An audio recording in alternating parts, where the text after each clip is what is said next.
Believe it or not, cooking food makes it hot, and proper hot food safety begins with proper cooking. No matter how good your vision is, you can't accurately determine if food is completely cooked by its color. Make sure that the proper internal temperature has been reached for the minimum required time, which is usually 15 seconds. To take the temperature, use a probe thermometer in the thickest parts of the food, and check it in at least 2 spots. Never use hot holding cases to finish the cooking process. Stagger cooking of food so that you'll always have freshly cooked products ready to replenish the hot boxes. Everyone loves freshly cooked products. Hot foods need to be held at or above 135 degrees Fahrenheit or 57 degrees Celsius. Monitor temperatures of hot foods every 2 hours. If any foods fall below 135 degrees Fahrenheit or 57 degrees Celsius, take the corrective reheating steps, which we'll cover in a minute. Once again, never ever use hot holding equipment to reheat food. If you are monitoring the internal temperature of hot foods at least every 2 hours, you may reheat foods 1 time if they are found in the danger zone. If you are monitoring temperatures less frequently than every 2 hours, any foods found in the danger zone should be tossed out. When reheating foods, they must be heated to an internal temperature of 165 degrees Fahrenheit or 74 degrees Celsius for a minimum of 15 seconds. You should never use hot holding equipment to reheat foods. Also, don't reheat food more than 1 time. There are exceptions to this rule for reheating roasts, and you should ask your manager if they apply to your department. Chilling food is also a very important process in food safety, so keep it cool. To safely chill foods, they must be chilled to 70 degrees Fahrenheit or 21 degrees Celsius within 2 hours. During the next 4 hours, the temperature must be reduced to 41 degrees Fahrenheit or 5 degrees Celsius. Just so we're clear, that means the total chilling time is 6 hours. One of the simplest ways to effectively chill foods is to divide it into smaller portions so the food cools more quickly. Shallow metal pans work well for this. Air circulation around the pans and food is super important when using this technique. Remember, don't stack pans. Leave lids slightly ajar so air can circulate to the food, and then cover tightly once the food is cooled. Keep prepared foods stored separately or above raw foods. Coolers are generally designed to keep foods cold, not chill foods from hot to cold. Make sure you don't add too much product to any given cooler. Another cooling technique is to use ice. Ice paddles, plastic paddles that are filled with water and then frozen, can be used to stir foods to chill. Ice baths, a clean sink or pot filled with ice water, can be used to chill smaller containers of food. Or a combination of these techniques, smaller portions in an ice bath stirred with an ice paddle, can be especially effective for chilling foods. Whether you've just chilled a hot food or it's food that's served cold, cold foods need to be held at or below 41 degrees Fahrenheit or 5 degrees Celsius. Monitor cold foods every 2 hours. If any food rises above 41 degrees Fahrenheit or 5 degrees Celsius, take the proper chilling steps just discussed. Always use a thermometer to check the internal temperature of food.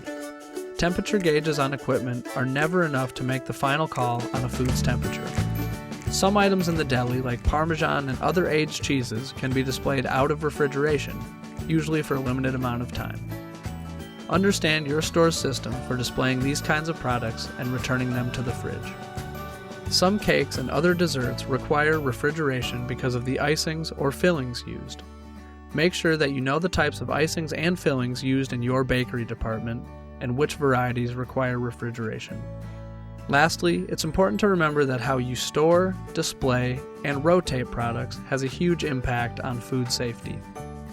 Use FIFO, first in, first out product rotation, to ensure your product's quality and freshness. Rotate food so the first products displayed in should be the first products sold out. Every product has a code date. Never use products past their code dates or use-by dates. After all, they're there for a good reason. In storage areas, always position products on the shelf so the oldest products will be used first. Find the product's code date and remove out-of-code items. Move previously received merchandise forward and/or to the top of the stack. Put new items to the back of the row and/or to the bottom of the stack. In self-service display areas, find the product's code date and remove out-of-code items. Put new items on the bottom of the stack and/or the back of the row. Always position products on the shelf so the oldest products will sell first. Stack items so that they don't come in contact with the floor or other sources of contamination. The same time and temperature principles apply to food storage. It's simple, just keep cold foods cold. Check temperatures at least every 2 hours or according to your store's policy.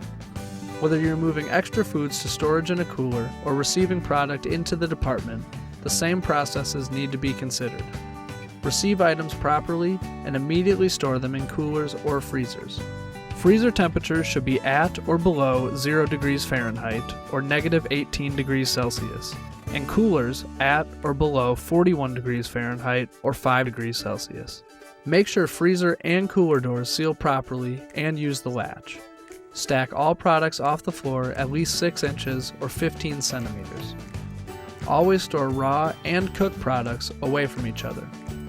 Ideally, keep raw products and cooked or ready-to-eat products in separate coolers and freezers.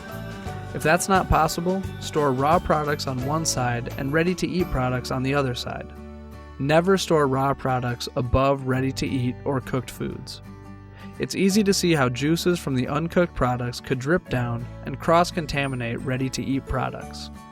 Also, make sure to store products in the manufacturer's original packaging. It's a good way to protect the food.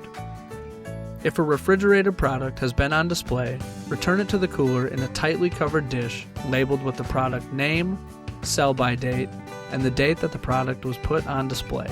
Label any items going into storage with the date they were placed into storage, the item name, and any other information your department uses.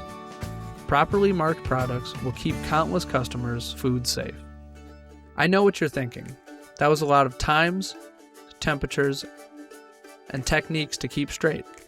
But the best thing you can do, other than memorizing every number, is to proactively check the temperatures of foods that you're cooking, cooling, or reheating, and make sure you know your store's policies.